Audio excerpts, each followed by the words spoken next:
My dear brother and sister, I hope कि आप लोग अच्छे होंगे।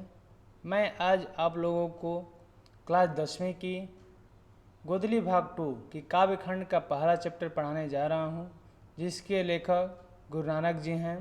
गुरु नानक जी ने इसमें 2 पद लिखे हैं। एक पद का नाम है राम बिनु बिरथे जगी जन्मा, और दूसरा पद का नाम है इनका जो न दुख में दुख नहीं माने। तो कविता पढ़ाने से पहले आपको बता दें कि कवि परिचय भी जरूरी होता है। आपके एग्ज़ाम में कवि परिचय से भी नंबर 1-2 नंबर आते हैं तो क्लियर है। तो आपको पहले कवि परिचय बता दें। और गुरु नानक जी को तो आप लोग जानते ही होंगे। गुरु नानक जी ने सिख धर्म का संप्रदायक है, पहले गुरु हैं सिख धर्म के। सिख धर्म में 10 गुरु हैं, आपको बता दें। सिख धर्म में 10 गुरु हैं। पहले गुरु नानक जी, 5वें गुरु अर्जुन देव और 10वें हैं गुरु गोविंद सिंह। आपको कवि जो चैप्टर के गुरु नानक जी हैं, इनका जन्म 15 अप्रैल 1469 में हुआ था। मान लीजिए कि इनका तो सन क्लियर है कि 1469, लेकिन इनका डेट क्लियर नहीं है। डेट इनका पता नहीं है। बहुत से कवि हैं जो अपने कविता में, अपने पुस्तक में लिखे, उसके अनुसार आप हमने डेट डाल दिए, लेकिन डेट इनका क्लियर नहीं है। आप क्लियर याद रखिएगा 1469 ईस्वी में। जन्म स्थान, जन्म कहाँ पर हुआ था? रावी नदी के तट, तलवंडी ग्राम, जिला लाहौर, पाकिस्तान में। इनका जन्म स्थान कहाँ हुआ था? रावी नदी के तट पर तलवंडी ग्राम, तलवंडी का गांव था, जिला लाहौर। पहले ये भारत में था, अब भारत में नहीं है, पाकिस्तान में चला गया, समझें। तलवंडी गांव है, जिला लाहौर है, जो वर्तमान में पाकिस्तान में है। और जहाँ पर इनका जन्म हुआ, जहाँ पर इनका जन्म हुआ, उस स्थान को नानकाना साहब कहलाता है, ठीक ना। जहाँ पर इनका जन्म हुआ, जो जगह हुआ, वो नानकाना साहब कहलाता है। आपको इनका पिताजी का नाम कालूचंद खत्री था। पिताजी का नाम कालूचंद खत्री। देखिए, बार बार एग्जाम में आपका आ चुके हैं कि गुरु नानक जी के पिताजी का क्या नाम है, तो क्या मारेंगे? ऑप्शन ढूंढ के मारिएगा, कालूचंद खत्री। ये बार बार एग्जाम में आ चुका है। और माता का नाम तृप्ता था, ये भी एग्जाम में उनसे ज़्यादा बार आया है। माता के नाम तृप्ता उनसे ज़्यादा बार आया है। पिताजी के नाम से माता का नाम ज़्यादा बार आया है। अब पत्नी थी सुलक्षणी, एग्जाम में एक भी बार अभी नहीं आया है, तब पर याद कर लीजिएगा। ये पत्नी का नाम सुलक्षणी एक बार भी एग्जाम में नहीं आया है, लेकिन तब पर याद कर लीजिएगा, ना मालूम आ जाए। और कालूचंद खत्री पिताजी के नाम से याद पड़ता है इनका कि पिताजी ने एक बार गुरु नानक जी के पिताजी इनको एक बार पैसा दिए थे व्यापार करने के लिए। शुरू से ही सोचते थे कि मेरा बेटा बिजनेसमैन बने, व्यापार करे।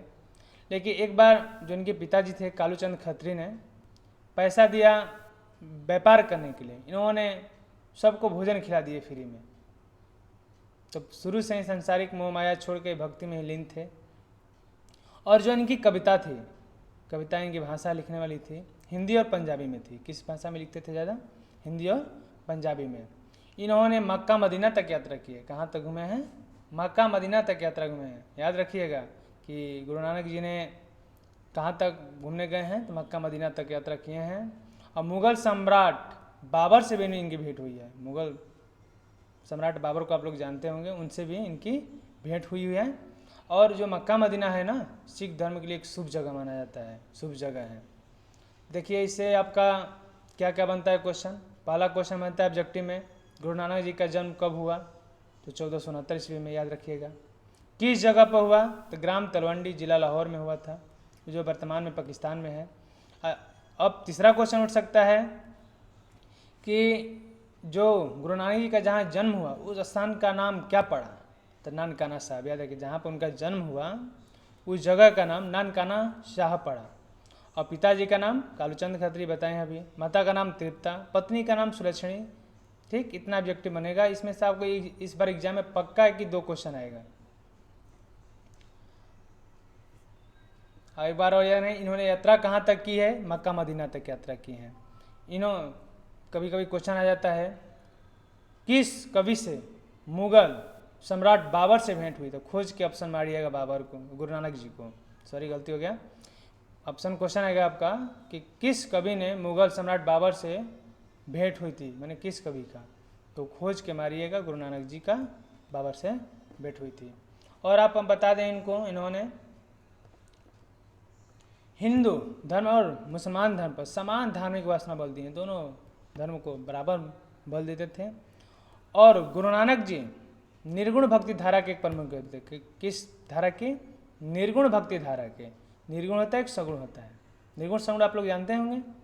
सगुण होता है जिसमें हरे रामा हरे रामा जो बोलकर हल्ला कर कर आवाज़ किया जाता है। आई निर्गुण में होता है मन साधना एकदम चुपचाप आँख बंद कर लिए, ध्यान से मन भगवान का नाम ले रहे हैं मन में, उसको निर्गुण, जिसमें शोर ना हो, आवाज़ ना हो, उसको निर्गुण कहते हैं। ठीक ना। तब गुरु नानक जी निर्गुण भक्ति धारा के एक प्रमुख कवि थे। इनकी रचना 4 ठो ज़्यादा महत्वपूर्ण मायने रखता है। पहला है जपू जी, दूसरा है आशादीवा, तीसरा है रहीरास और चौथा है सोहिला। इसमें आपको बार बार एग्जाम में आ चुका है कि रहीरास किसकी रचना है। खोज के मारिएगा ऑप्शन गुरु नानक जी। ठीक। और इनका निधन 22 सितंबर 1539 में हुई। ये क्लियर है, ये डेट सन दोनों क्लियर है। निधन जो इनका हुआ 22 सितंबर 1539 ईस्वी को। एक बात और याद रखिएगा इसमें कि जब मरते समय वाह गुरु उच्चारण करते हुए त्याग कर दी। जैसे मान लीजिए कि कोई मरता है तो धन कहाँ है, बेटा कहाँ है, बेटी कहाँ है, ये सब बोलाता है, मेरा छोटका बेटा कहाँ है, बड़का बेटा कहाँ है, थोड़ा देख लें उसको। लेकिन जब इन्होंने मरे तो वाह गुरु का उच्चारण करते हुए अपने प्राण त्याग दिए। पहले ही आपको बताएं कि सिंह धर्म के संपादक आराम करने वाले गुरु नानक जी ही हैं।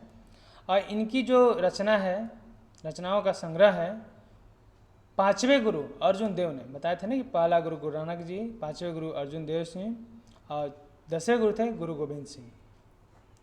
जो अर्जुन देव थे ना 1640 में प्रकाशित किया, जो गुरु ग्रंथ साहिबा के नाम से प्रसिद्ध हुआ। 1604 में रचना किसकी थी? गुरु नानक जी की। उसको प्रकाशित किसने किया? अर्जुन देव ने। किस सन में? तो 1604 ईस्वी में। जो किस नाम से पढ़ा? गुरु ग्रंथ साहिबा के नाम से प्रसिद्ध हुआ। याद रखिएगा, VVI है, VVI स्टार पॉइंट है। अब आपको कविता परिचय बता देता हूँ। कविता में पहले मैंने आपको बताया कि इसमें 2 पद हैं। एक पद है राम नाम बिनु बिरथे जग जन्मा, एक पद है जो नर दुख में दुख नहीं माने। तो इस कविता परिचय आपको पहले बता दें। पहला पद में यह बताया गया है कि सुख दुख, वो तो दूसरा में है। इसमें पहला में है कि राम नाम के हृदय रूप से जो नाम करेगा, जाप करेगा, उसी को संसार से मुक्ति मिलेगी। और दूसरा जो है राम जो नर दुख में दुख नहीं माने, उसमें आपको बताया गया है कि सुख दुख कुछ भी स्थिति हो, जो इंसान एक समान रहता है, उसी के शरीर पर भगवान माने परमात्मा निवास करते हैं। चलिए ठीक है, कविता का अर्थ हम आपको बताएं। अब राम नाम बिनु बिरथे जग जन्मा। कवि गुरु नानक जी कहते हैं कि अगर संसार में जन्म ले लिए और राम नाम का नाम नहीं लेते हो तो आपका जन्म लेना व्यर्थ है, बेकार है। बीखू खावे बीखू बोले बिनु नावे ने फलुमती भटमना। आपको बता दें कि गुरु नानक जी कहते हैं कि अगर आप राम नाम का जन्म लेते हैं, कुछ भी बोलेंगे विष के समान होगा, कुछ भी खाएंगे विष के समान रहेगा, और कुछ भी करेंगे उसका निसफल होगा, उसका अच्छा परिणाम नहीं मिलेगा। आपकी मति, आपकी मन इधर उधर घूमती रहेगी। गुरु नानक जी बोले हैं कि राम नाम अगर संसार में जन्म लेते हैं, अगर राम नाम का नाम नहीं लेते हैं तो आपको संसार में जन्म लेना बेकार है।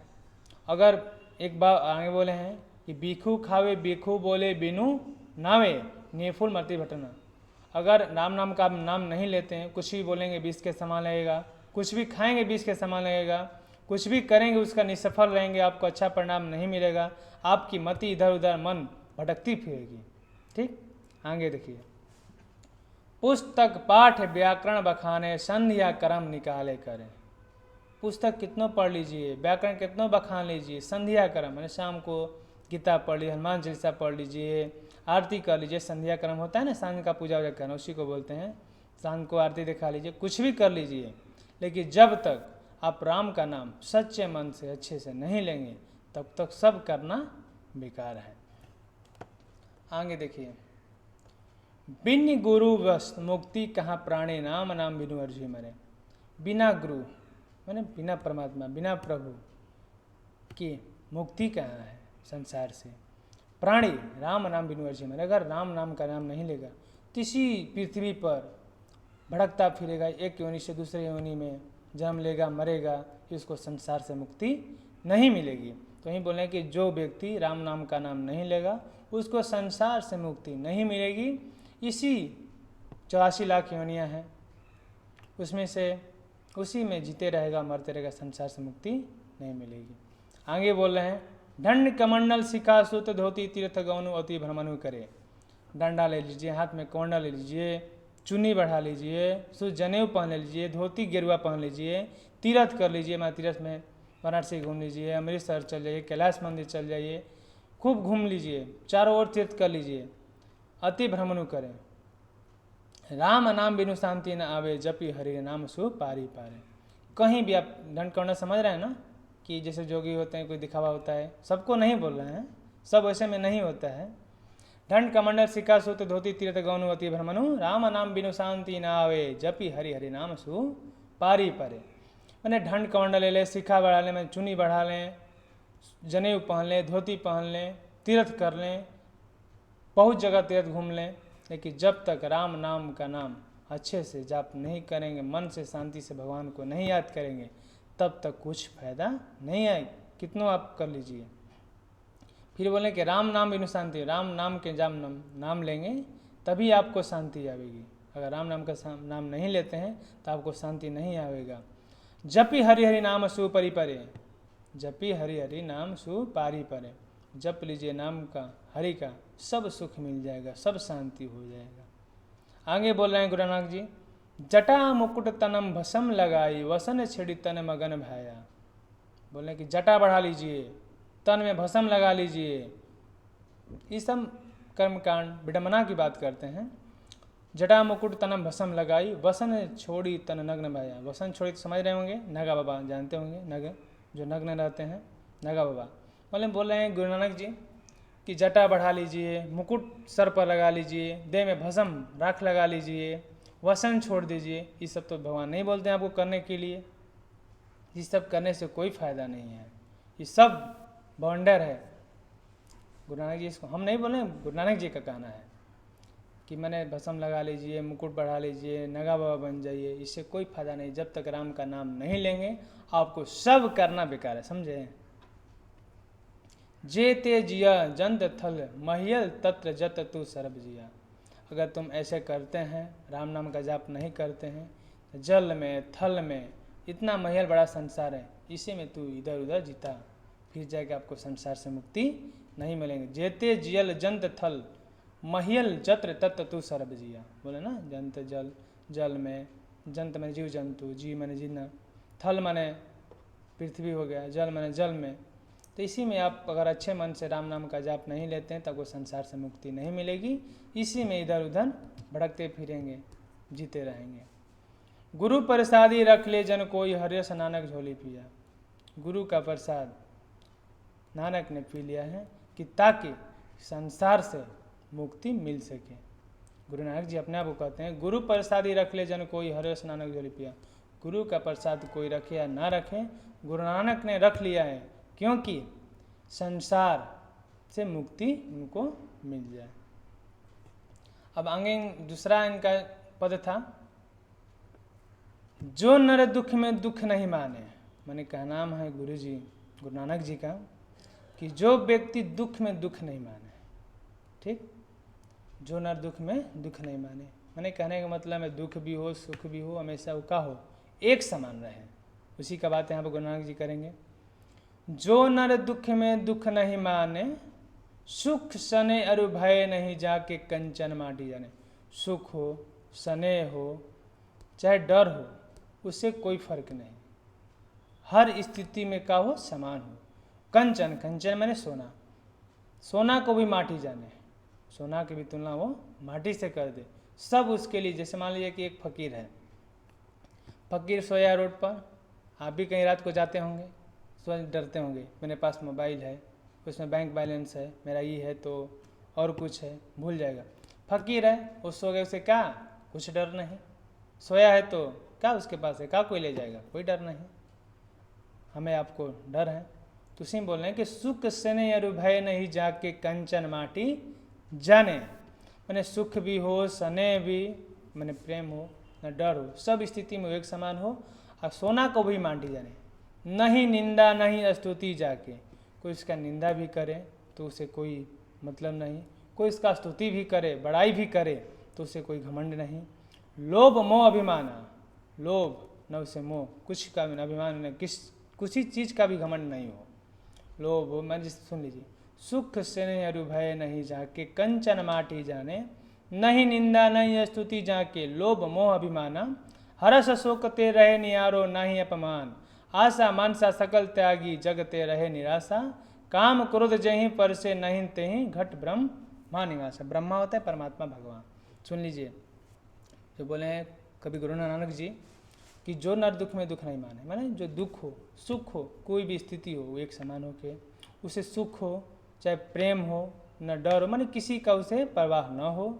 वो सोना को भी माटी जाने, नहीं उसका कोई बुराई करे निंदा करे तब पर भी उसे कोई दिक्कत नहीं है, कोई उसके बड़ाई करे तब पर भी दिक्कत नहीं, वो घमंड नहीं करेगा। लोभ हो न उसे मोह हो, न अभिमान न घमंड हो, हर सुख हो खुशी हो चाहे दुख हो, हर स्थिति में न मान का अपमान, न मान का डर हो न अपमान का डर हो। किसी भी स्थिति हो, कोई भी स्थिति हो, कोई एक समान रहे, न किसी से अंसा हो न किसी से उसका मनसा हो, सब त्याग दे। सब कुछ क्या कर, इतना चीज सब कुछ त्याग दे। जगते रहे निराशा, जग से भी कोई से मतलब नहीं है, निराश रहे खुश रहे। कैसे है, मैंने उसे सब सीधा बात मिला के समझ लीजिए, कोई भी स्थिति हो एक समान हो, उसी के घट उसी के शरीर पर क्या करते हैं, काम क्रोध को क्या करें, त्याग दे। काम क्रोध कुछ भी हो उसे कोई दिक्कत न हो, वो क्या करे, सबको त्याग दे। पर से नहीं तहीं घट ब्रह्मा निवासा, उसी के घट पर मैंने शरीर पर ब्रह्मा निवास मैंने परमात्मा निवास करते हैं। फिर बोल रहे आगे, गुरु कृपा जही नर पे तीन किन्हीं तीन युक्ति जुगनी। सुनिए, गुरु कृपा जही नर पे किन्हीं तीन यह जुक्ति पिछानी। नानक लीन भयो गोविंद सो जो पानी पानी। बोले गुरु कृपा, जिस पर ईश्वर की कृपा हो जाए उसे कोई हरा सकता है नहीं। गुरु कृपा जही नर पे किन्हीं तीन जुक्ति पिछानी, मानी कोई युक्ति नहीं है कि उसको कोई पीछा कर सके ना। जिस पर गुरु कृपा हो जाएगा उसे सब कुछ मिल जाएगा, गुरु नानक जी का कहना है। नानक लीन भयो गोविंद सोए पानी संग पानी। अपने आप को नानक जी कह रहे हैं कि हम वैसे लीन हो गए हैं प्रभु से, ईश्वर से, कि जैसे कि पानी संग पानी में। जैसे मान लीजिए कि गिलास आपका पानी हो, गिलास मेरा पानी हो, आपस में मिला देंगे, बोल देंगे गिलास पानी निकाल दीजिएगा, नहीं मिलेगा, नहीं निकल सकेगा। पानी तो पानी। तो उसी तरह बोल रहे हैं कि नानक लीन भयो गोविंद सो पानी संग पानी। नानक जी वैसे ईश्वर के संग से भक्ति में लीन हो गए हैं जैसे कि पानी में कोई पानी मिल गया है। ठीक है बच्चों, अगले वीडियो में आपको हम इसका VVI ऑब्जेक्टिव क्वेश्चन सर सब ला देंगे।